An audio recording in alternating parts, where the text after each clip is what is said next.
game in Monterrey where Tunisia trailed Japan by 2-0. Absolutely a deserved scoreline. Disappointing from Tunisia in that first half, and steady, impressive and clinical from Japan, I would say, scoring twice with their 3 efforts on target, whereas Tunisia have had barely any kind of attacking effort at all in the first half, and that's going to have to change going into the second 45 minutes if they want to give themselves a fighting chance of still being competitive at this World Cup. And Japan straight away on the attack down the right-hand side. A challenge coming in from one of the 2 substitutes that we've had at half-time from Tunisia, with Anime Ben Hamida coming on to replace Dylan Bron, and we've also seen Elias Saad going off to be replaced by Garbi as well, by Ismail Garbi. So 2 changes there from Hervé Renard, a bit of a change of system as well, you might feel, but we'll see how it all plays out. It's myself, Paul Szczerbakowicz, and Luke Ashurst taking the reaction. Luke, no surprise here for the double change here from Tunisia. They've got to change quite a lot in this second half. Yeah, they certainly do. If they want any chance of staying in this year's tournament, they've got to do something. And I mean, credit to Hervé Renard for rolling the dice. It's one of those where I think, it would be easy for him to say, as a new manager, he doesn't know what's best to do. But actually, he's gone, you know what, I'm going to have to try something.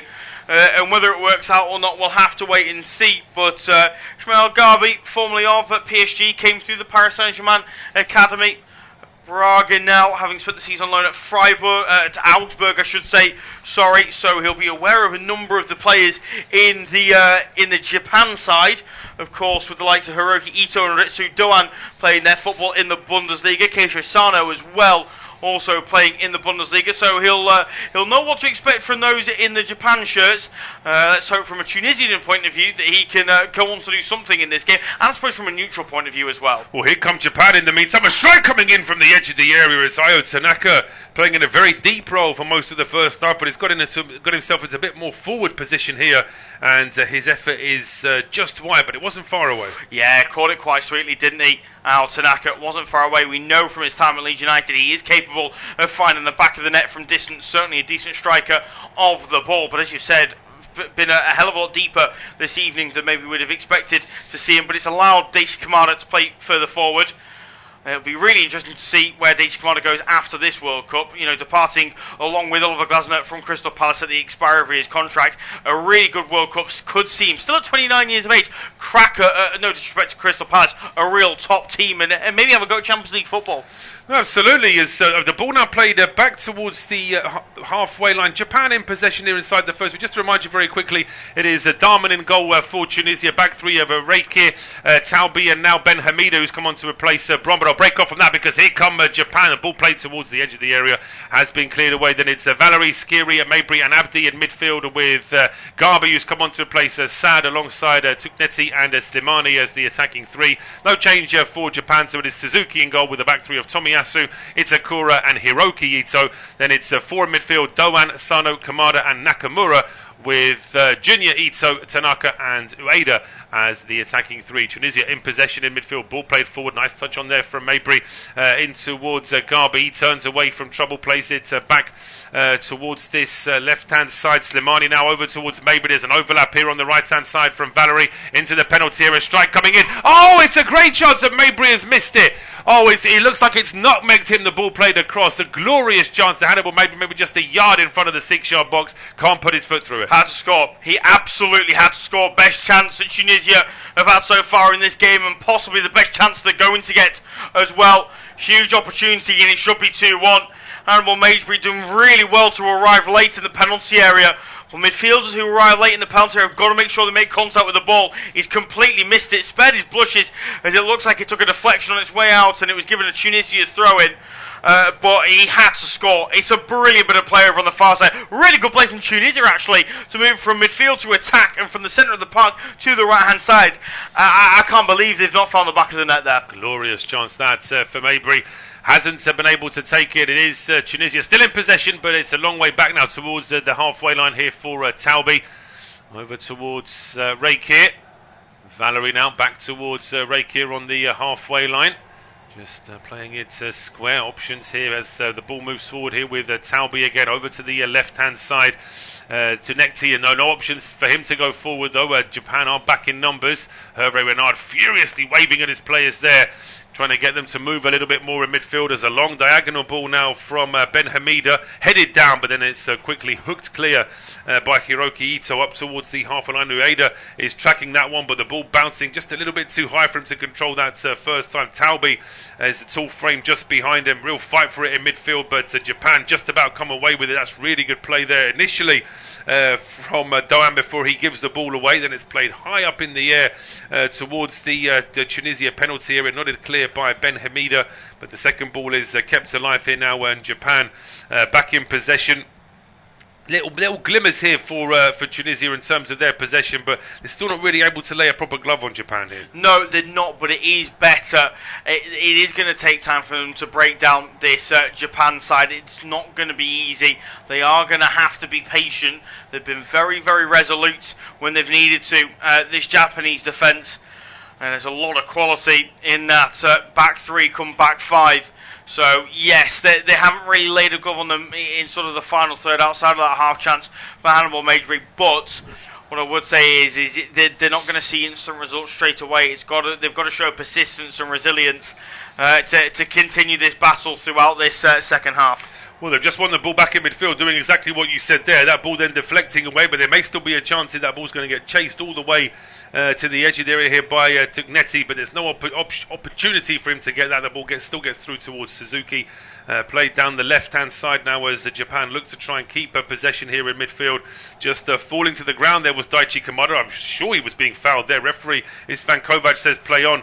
Back heel there from Ali Abdi, who'd got a little bit further forward.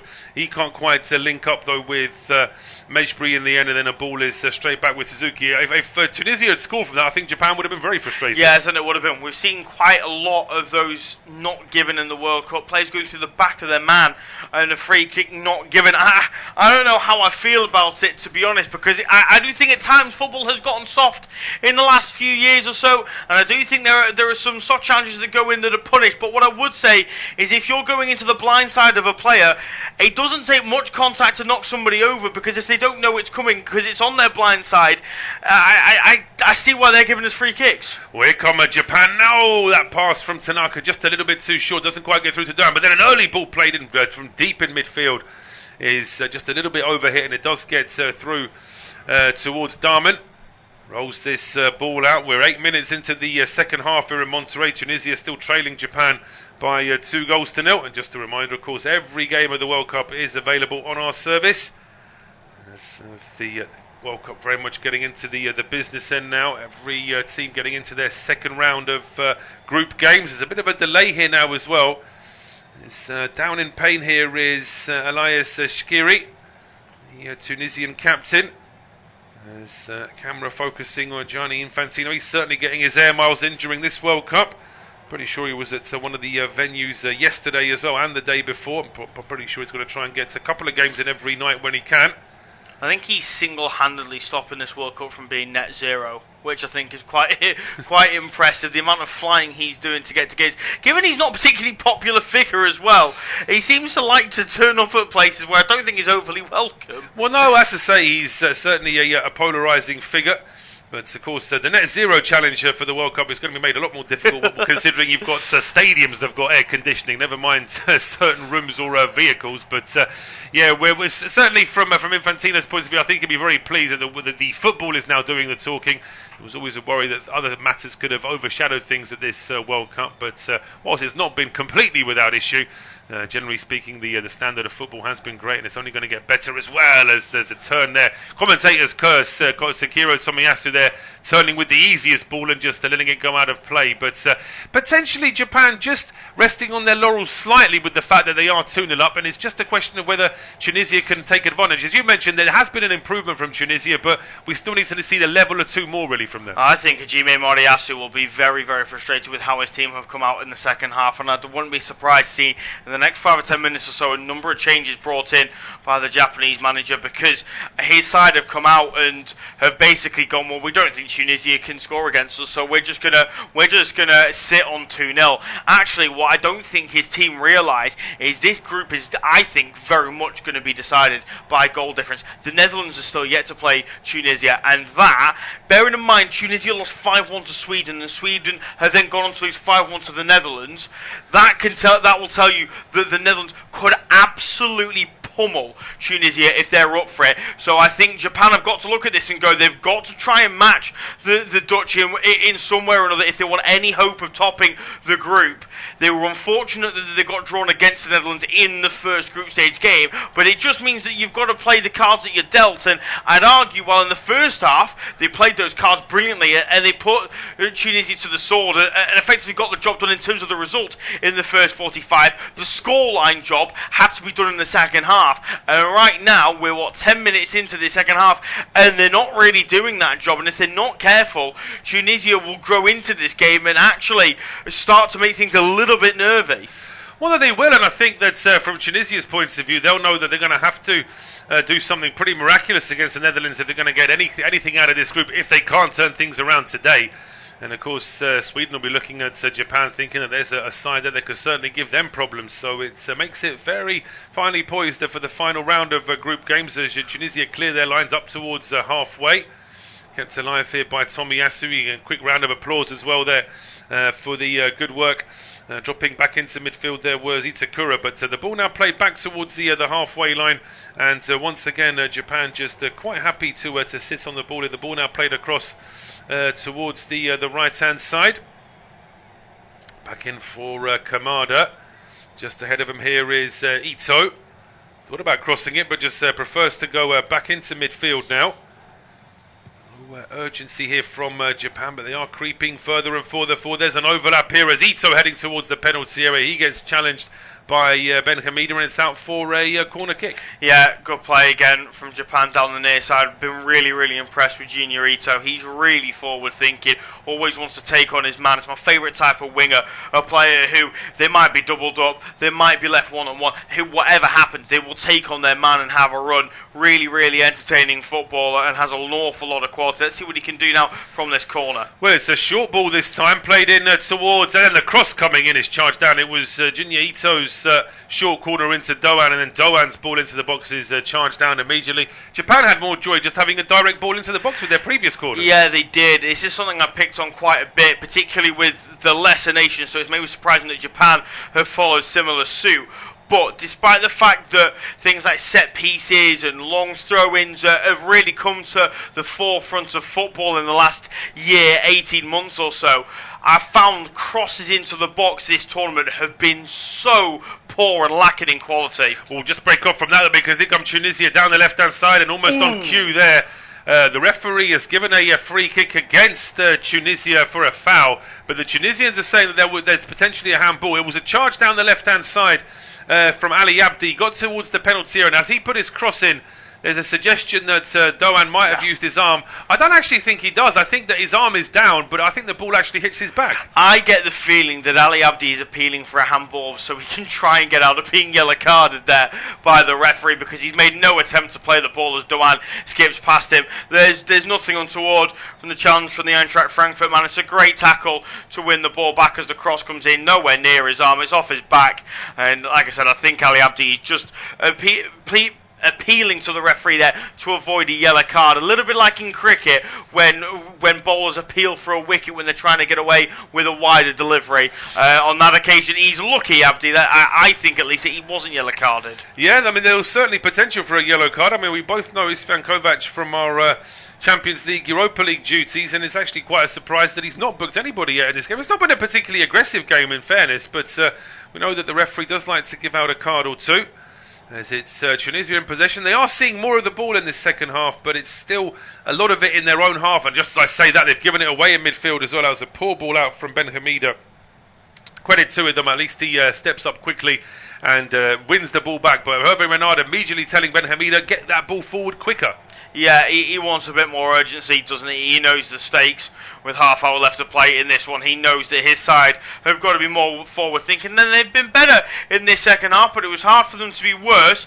As here comes Junior Ito down the near side. I think he's won a throw in when he wanted a free kick. Again, more good play from him, looking to try and beat his man, and he just gets a high five there from Ali Abdi, making sure that he wasn't annoyed at all. The veteran Japanese forward. No, absolutely. I think the referee is just getting a little bit annoyed here, perhaps suggesting that it's taking a little bit too long to get those laces sorted out. Maybe a suggestion that there's a bit of time being wasted. Well, we are in Mexico, so it is the most appropriate place to see a Mexican wave, and the fans are certainly enjoying themselves. Of course, everyone knows just how sort of boisterous and friendly the Japanese fans are, of course. So an interesting article actually about the fact that Japanese fans famously tidy up after themselves at stadiums. The article was, well, if they do that, why don't they do that at home? It was, I think it was like a women's group back in Japan saying they don't clean up at home when they're like that. But certainly it's a lovely reputation that those Japanese fans have. That whenever they go to any stadiums in the world, they will clean up all the mess from the seating area as they make their way out of the stadium. And by the way, the players do so as well. The training, the changing room is absolutely immaculate after the Japanese squad make their way out, but they're making their way forward now on the attack down the right-hand side. A great chance here for Doan if he can keep the ball in play.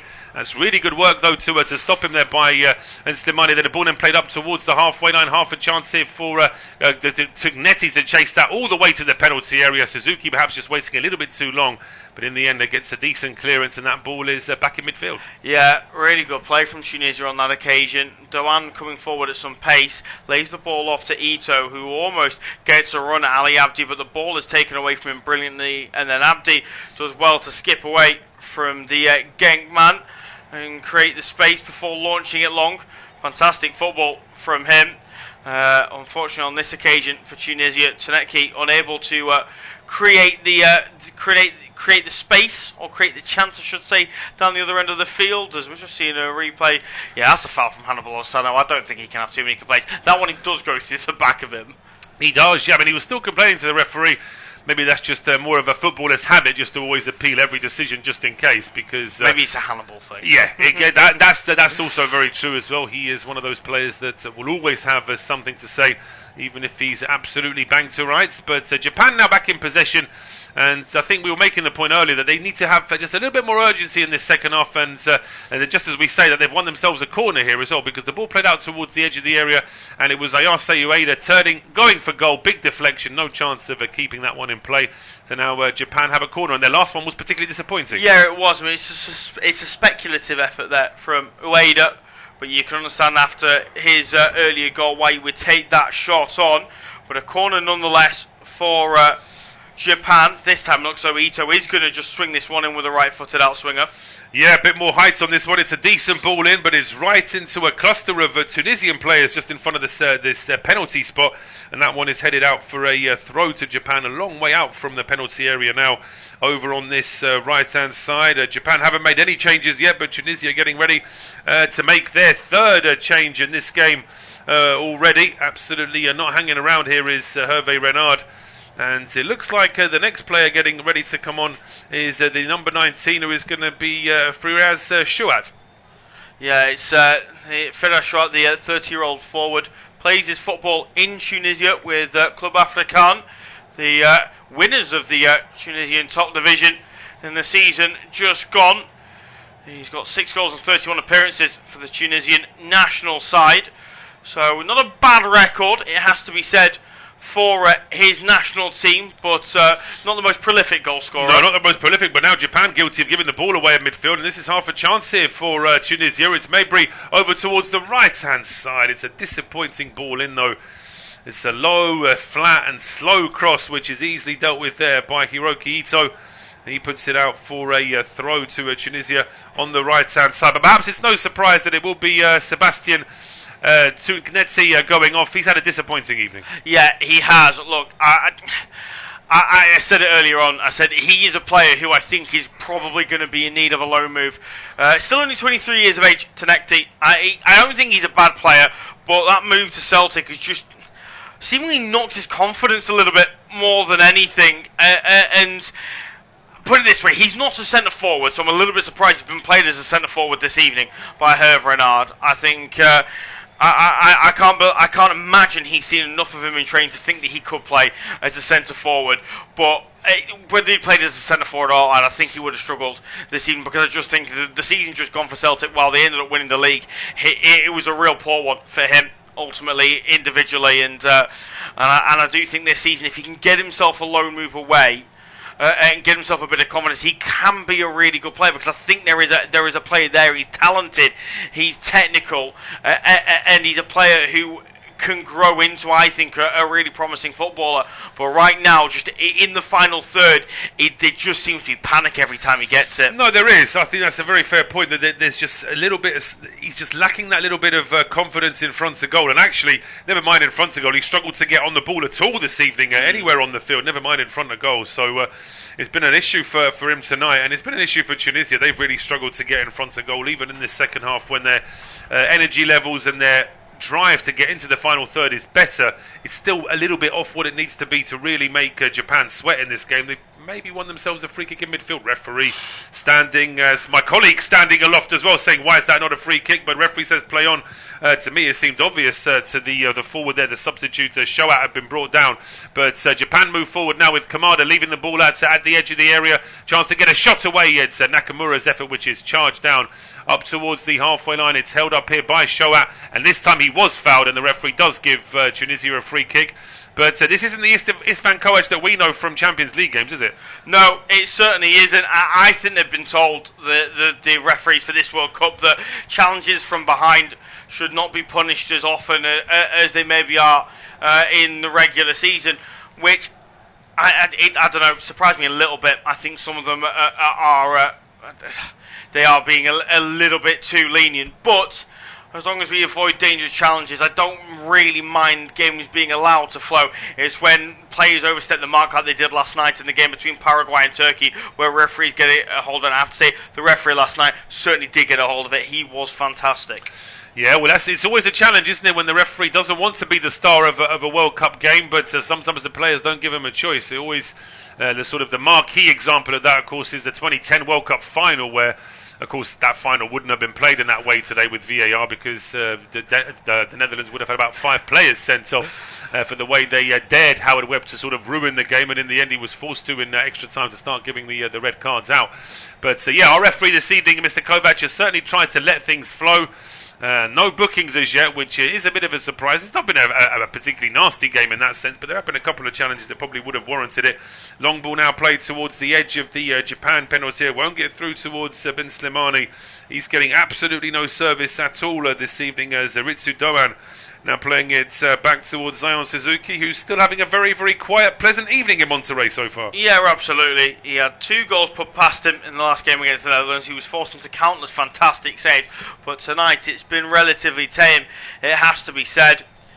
I don't think he'll be complaining in the slightest. I think he'll be more than happy, but I do think there'll be times where he's watched what's going on in front of him from his side, and they'll probably be thinking, really wish they could have offered a little bit more and tested the opposition goalkeeper a bit more. There's a chance now with Junior. He's played through. It's a great chance. It must be 3, and it is. Oh, that wraps the game up.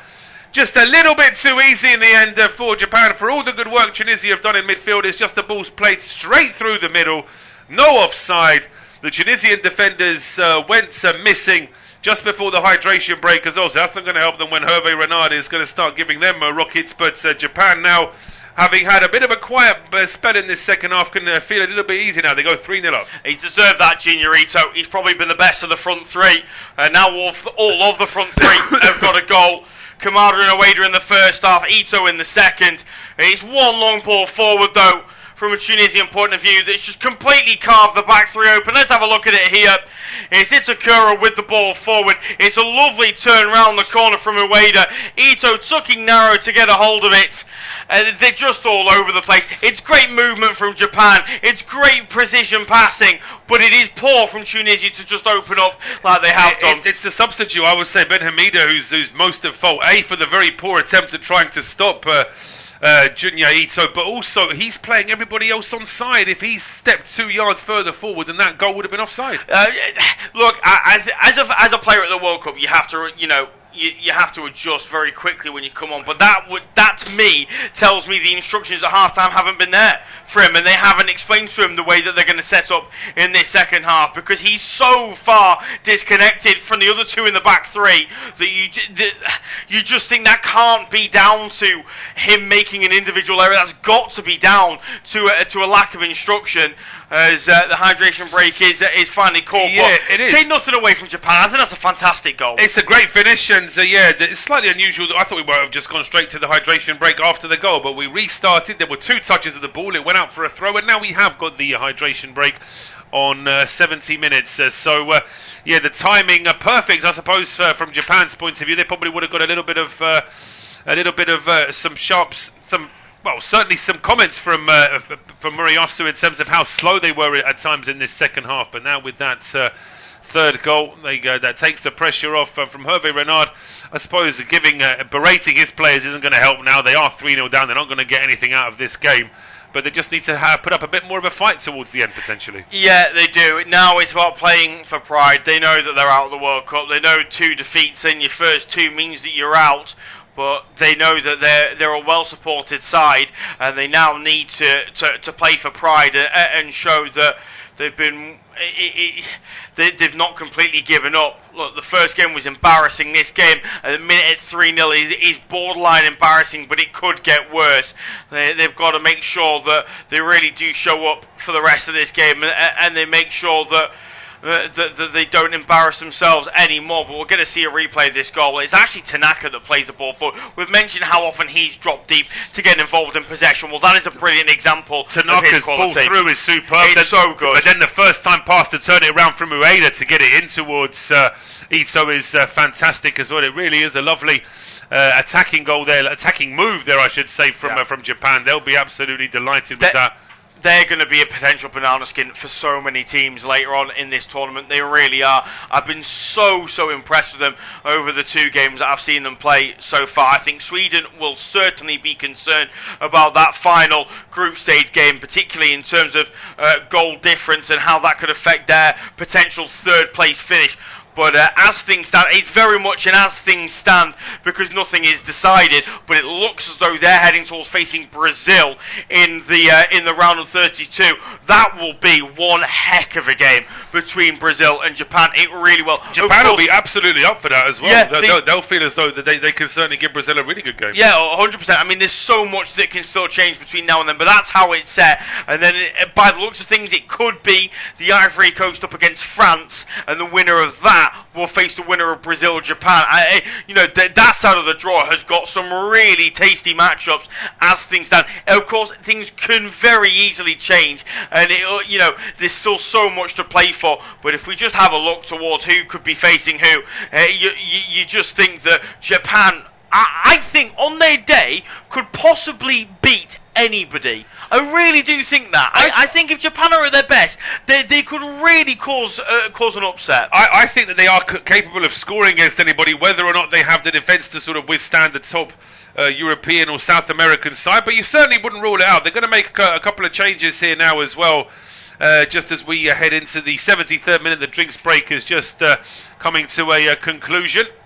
Just want to confirm who the changes were here for Japan. But whilst we wait for that, I can confirm, of course, we are over the halfway point in this second half, so we'll be Luke to take us through to full time. Yeah, cheers, Paul. Thanks very much. It looks as though Doan and Kamada that are off. Yeah, that's sensible. Doan's been up and down. Kamada always throws himself about and gets involved, and it's Suzuki and Sugawara, the two that come on to replace him. So it's the number 25, Junosuke Suzuki, the 22-year-old defender who plays his football for FC Copenhagen over in Denmark. And it's also Yukinari Sugawara coming on as well, as I've just said. He plays his, he spent this season on loan at Werder Bremen, of course, contracted with Southampton, struggled in the Premier League in his first season at the Saints, and then was loaned out to Germany with Werder Bremen, where he had a pretty decent season, it has to be said, making 31 appearances in the Bundesliga and getting 6 assists as well. Not a bad record for the fullback, for those that double change being made. As while we were noting those changes, a corner has been won by Tunisia over on the far side. They haven't had too many set-piece opportunities, it has to be said, so far in this one. This one they will take short. Hannibal looking to swing the ball in. It's been blocked at source by Junior Ito, and out of play for another corner. You'd assume this time they're going to swing this one in directly. We've seen so many short corners in this World Cup already so far. It has surprised me, because I did think a lot of the quote-unquote underdogs would feel that set pieces would be a decent route, but they seem to be favouring the short ball quite a lot at the moment, as this corner is now going to be swinging. It's towards the back post. Rekic tries to bring it down. Instead it will fall to the substitute. Garbi tries to open up space. Strike comes in. Blocked well in the end by Sugawara. His first defensive action is to block that effort, as still Tunisia will come forward. Lofted ball towards the back post. It's headed up into the air by Tomiyasu. Further cleared by Sugawara, and out of play for a Tunisia throw on the near side, much to the disappointment of Garbi, who feels like that chance has been squandered by Tunisia inside the penalty area. Yeah, he couldn't get his shot away quickly enough, and frustration for him there. But I mean, overall, Tunisia haven't really done enough to put enough pressure here on Japan. The fact that they've now made those 2 changes, Japan, it just goes to show that they really are trying to just shore things up in defence, get a couple of their starting midfielders a bit of a break as well. But the game plan's gone well here for Japan this evening. They've been comfortable without really having to go into top gear. Yeah, they certainly have, and that will suit them down to the ground. We mentioned it's not the hottest evening in Monterrey tonight, but it is certainly humid according to the weather reports. I'll break off. That's a great ball from Sugawara down the line to Ueda. He then links up with Junior Ito, but the offside flag has gone up against Ueda, so it will be a free kick to Tunisia. Going back to the point I was making earlier, it's not the hottest evening in Monterrey, but it's humid to say the least, and it's so easy to just think about the game at hand and not necessarily think about games going forward. But you don't want to expend too much energy when you've got an all-important game against Sweden on the final group stage match coming up sooner rather than later. Of course, that game will be available on this service, as are all of the World Cup games this summer. Plenty still to look forward to. As long ball sent forward by Tunisia, looking towards substitute Shawat. That ball forward though is easily intercepted, and then is that a foul over on the far side there on Itakura? Referee says no. Play continues as Sano picks the ball up, feeds Sugawara near side. He's going to look for that expansive ball over the top once again, looking towards Ito. It'll be kept in by the veteran forward, who's done brilliantly well to win the corner off of Ben Kmida. Really good play from Ito, who at the minute is probably top of my list for man of the match. He's had a great game, yeah. I wouldn't disagree with that. He's been very much the main man up front for Japan this evening, doing some really good work down that right-hand side. Yeah, really, really great play from the number 14. As he looks as though he's going to swing this corner in. Indeed he is. It will be Ito to float this one in. Right-footed outswinger from the near side. Poor delivery. Easily headed away by Shkiri. Still the chances there, though, which is recycled well by Sugawara, who's come on with plenty of energy. It has to be said. He had a right smile on his face as he was being brought on by his manager after the hydration break. And, well, he looks like he's thoroughly enjoying his time on the pitch, as Garbi just put that ball out of play for a Japan throw-in on the near side. He looks totally bereft, the former Paris Saint-Germain man, which is surprising when he didn't start the game, as the camera pans to Hervé Renard, almost motionless on the sideline, the French manager, as there's going to be more changes made now. Nakamura being brought off, one of the wing backs. He's going to be replaced by the number 17, Yitu Suzuki. There's also going to be a change in defence as well, as Takehiro Tomiyasu is also brought off as well. He's going to be replaced by looks of things by the number 20, Ayumu Seko. So another double change made by the Japanese, and again this feels like more change looking towards the Sweden game. Yes, absolutely. Give players a rest, give players a bit of a run out.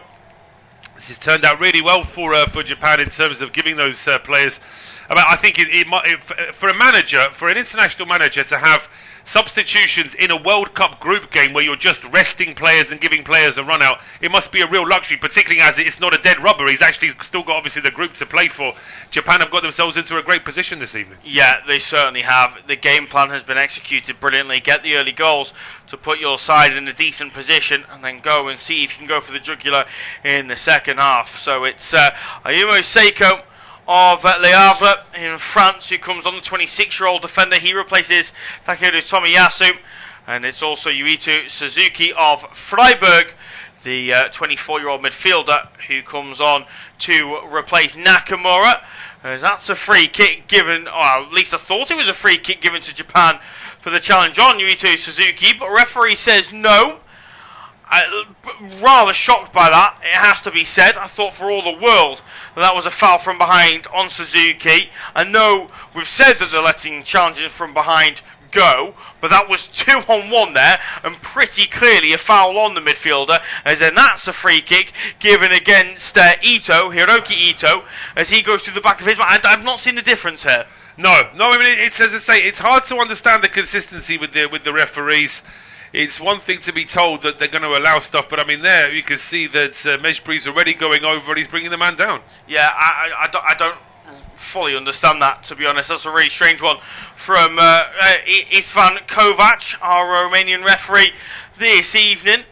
And, well, I think there's a few in the Japanese camp who have been left a little bit baffled. But nonetheless, an opportunity now for Tunisia to swing this ball into the penalty area. It's Anis Ben Slimani who will float the right-footed ball in from deep. And it'll be plucked out of the sky on the second time of asking by Zion Suzuki. Not convincing from the American-born Japanese goalkeeper, but he gets there in the end on the second bite of the cherry. And we'll quickly ball it out to Hiroki Ito. Here it is now with Seiko. Back to Itakura and Ito once more. Japan in no rush to move the ball forward. It is played over onto the far side now for Suzuki. That's Yuito Suzuki. As now it is on the near side with Seiko. Ball down line to Sugawara. Now into Junior Ito. Back to Sugawara once more. Good challenge comes in though from Ali Abdi.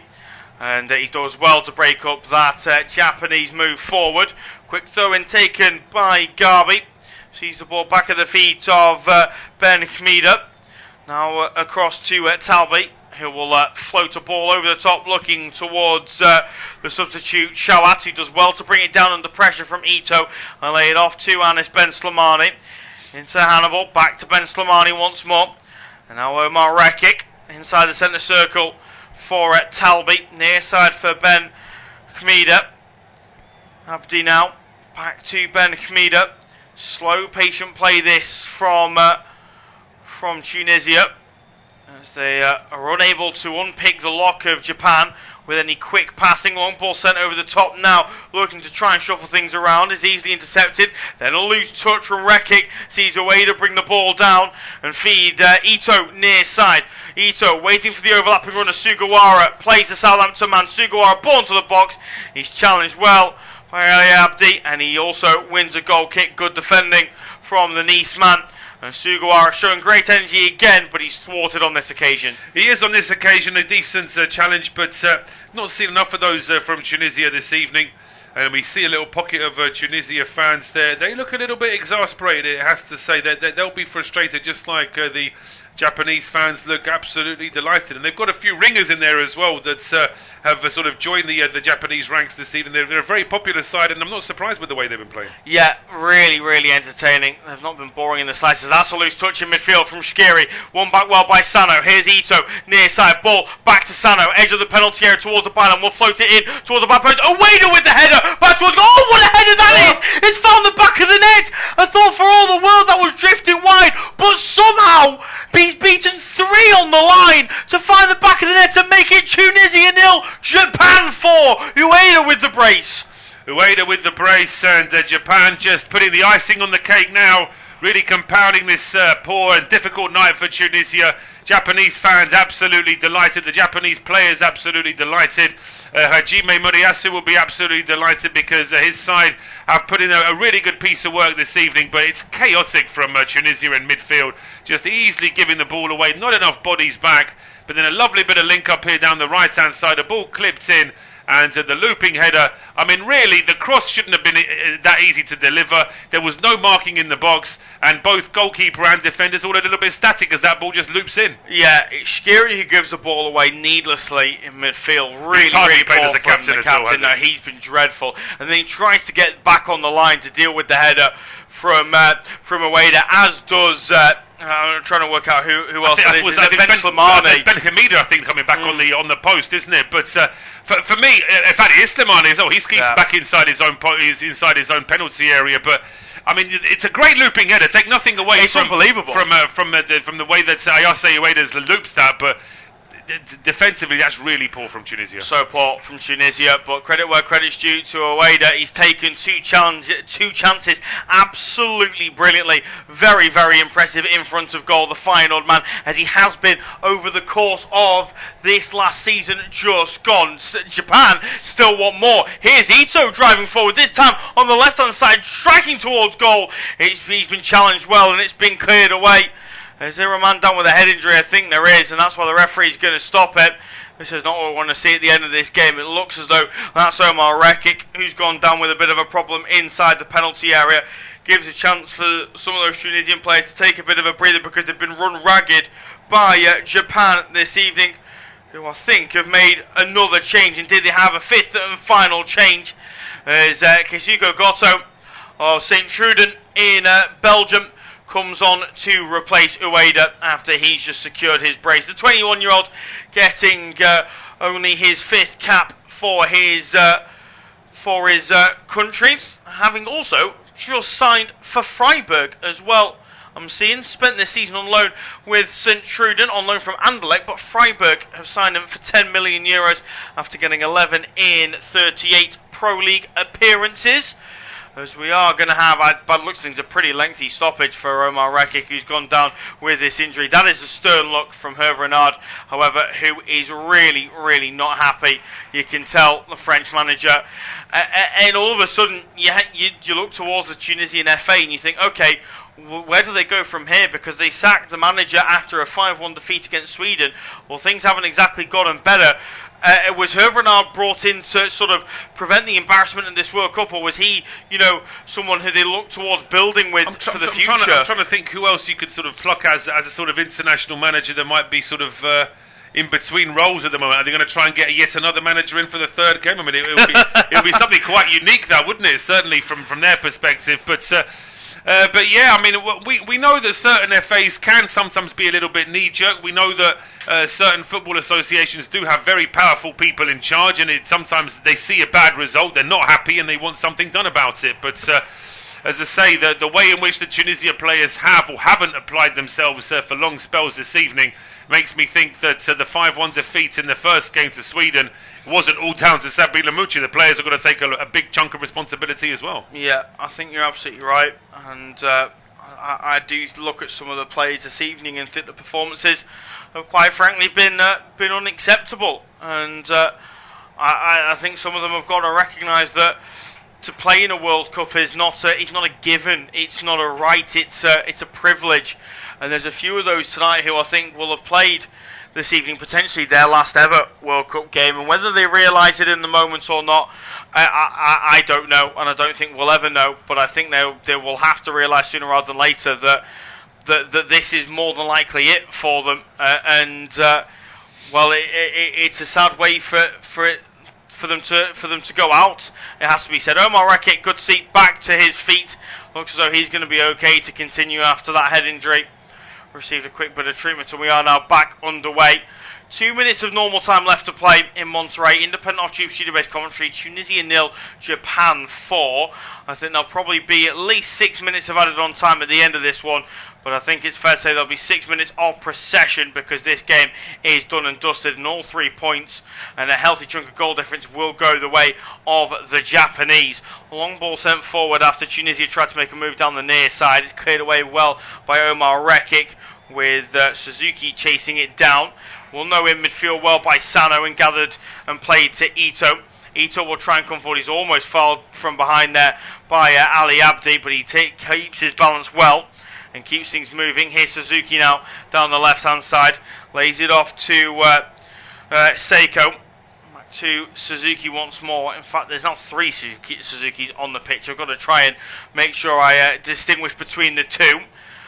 Between the 3, 2 outfield players, of course, and Suzuki in between the sticks, as Sugawara will move it into the centre circle for Itakura. Itakura will then lay it off to Ito. Ito now back to Itakura once more as Tunisia look to try and step out. They're readying a couple of changes themselves on the touchline. Elias Achuri of FC Copenhagen and Rani Kadiri of Union Berlin ready to take the field sooner rather than later for the North African side, as the ball is now at the feet of the substitute Ayumu Seiko.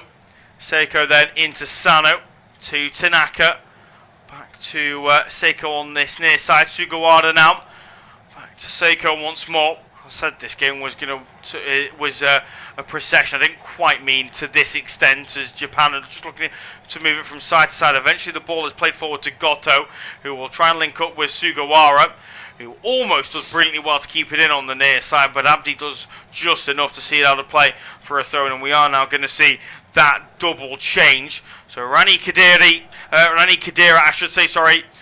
brother of World Cup winner Sami Khedira. It's completely got mind. He's been retired for quite some time now, Sami Khedira, hasn't he? His brother Rani Khedira coming on to replace Elias Shkiri, who has been nothing short of disastrous in midfield this season. It has to be said. He's actually shaking his head as he goes off. I'm hoping that's because he's can't believe how badly he's played. The nerve if he's unhappy with his manager for taking him off, because he's absolutely value for being taken off. He's not had a captain's performance. I mean, nobody from Tunisia has been brilliant this evening, but he really has been disappointing. Actually, Ali Abdi going off from the left-hand side, he showed a bit more endeavour, I thought. Yeah, he's not given up, I think, is probably the best you could say for Ali Abdi. I mean, the quality hasn't been there from the Nice fullback, it has to be said. But he's put in a real shift, and it's not been easy up against Junior Ito. He's been made to look, I think, a worse player than what he is. But he's certainly not really, I'd say, been up to the task. 6 minutes have been added on at the end of the 90. We've already played a minute of those, and I think Tunisia will be absolutely desperate for those 6 to tick down as quickly as possible. Long ball sent forward by the Tunisian back 3 is gathered well by Sano. Move it forward to Ito. Ito then trying to link up with Al Tanaka. He's been challenged well by Rani Kadira. Now here's Hannibal Magesbury. He's been fouled in midfield there by Kaishu Sano, and that's going to be a free kick for Tunisia, but it needs to be taken a little bit further back than where Hannibal rolled that ball out to. He's sending players forward, the Burnley midfielder. Any goal now will be nothing more than a consolation for Tunisia, just like the goal that they got against Sweden. Omar Rekik with that goal, although he did get it before it was just a consolation. They were still in the game at that point, but they certainly aren't this evening, as Hannibal will float this one in towards the back post. Zion Suzuki gets up well, and this time, on the first time of asking, he's able to pluck it out the air, and he gets his side moving quickly as well. He'll ball it out over on the far side, looking towards Junosuke Suzuki, who will play it down the line, looking towards Yuito Suzuki, and in the end, all 3 Suzukis link up, and it comes to nothing for Japan. Absolutely. Reminds me of commentating on Wolves earlier this season, where I think I can beat that record. There were 4 Gomez's on the pitch at one time in a game at Molineux. But no, the changes coming into this second half, I think, have certainly helped Japan to just shore things up. They've been there was a spell, I think, about 15 minutes into the second half where you just felt as though Tunisia was starting to take advantage of the fact that Japan were a bit static and a bit slow. But then that third goal just before the hydration break has completely thrown that out, and now you just feel as though it's just a procession really towards the end of this game. And Japan will be delighted because they showed they were good value for their draw against the Netherlands, and they're certainly good value for this comfortable win tonight. Yeah, and I've been impressed by the subs as well. I think Sugawara has shown her a heck of a lot of energy since coming on, which has been very, very impressive. As Suzuki, was he fouled there from behind as he was charging forward? Referee says no. The first challenge could have been. I thought he was clipped there from behind. I'm surprised the referee didn't give the free kick, I'll be honest. Although he has just pointed over onto the near side. I'm not sure what he's given here. Is there going to be another substitute being made? There can't be, because both teams have made all 5 subs, so I'm not entirely sure why he was pointing over to the near side. I certainly thought he was fouled there from behind by Yuito Suzuki, I should say, sorry. He's another one who's been impressive. Ayumi Seiko has looked half decent on the ball as well since coming on, and Goto's put himself about, Keisuke Goto. But ultimately, it's since the change has been made, it's been relatively tame for Japan, as the camera pans over to Ueda on the bench. The man with 2 of the 4 goals this evening. You'd assume he's probably been given man of the match tonight. I'd probably give it to Junior Ito, but I'd give it to Ueda if you want. I don't think it makes much of a difference. Both players have been absolutely fantastic. There's now an opportunity potentially for Yuito Suzuki to win the ball in a dangerous area. He's lost out, however, and actually Tunisia have moved it forward pretty well. Here they come flooding forward. It's the substitute Shawat trying to create the space. Been held up well in midfield by Sano, and he's been forced all the way back to Ben Kamida, who will move it across now for Tolby. Further wide for Ekik. Ball into Japan territory is held up well in the end by Gorby. And has a foul been given there against Jan Valery? I believe it has, over on the far side.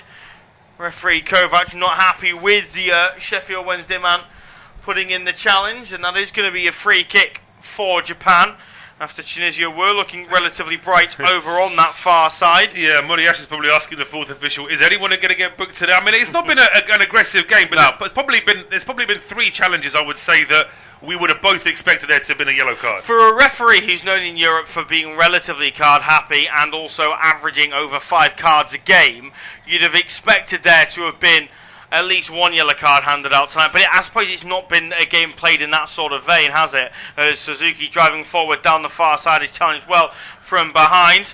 And Shunsuke Suzuki, who has the ball, nipped away from him after Rekik wins it back. Although Tanaka's done well to win it in midfield, and will link up well with Ito over on the far side.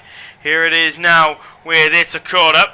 We'll just slow it down inside the centre circle, as we've got about 10 seconds left to go. The 6 added on. Japan look as though they're set for a cruising victory, and all importantly, they will now be level at the top of their group on goal difference. And there goes the full-time whistle. Fantastic evening for Japan. They've beaten Tunisia comfortably by 4 goals to 0. A brace from Ueda. Junior Ito with the goal, and Daisy Kamada as well, who got the goal scoring opening. It's all to play for in Group F going into the final round of fixtures, with Japan and Netherlands both at top of the group on 4 points with a +4 goal difference. Tunisia out. Their change in manager mid-tournament hasn't worked out. Embarrassed once again. Full time in Mexico. It finishes Tunisia 0, Japan 4.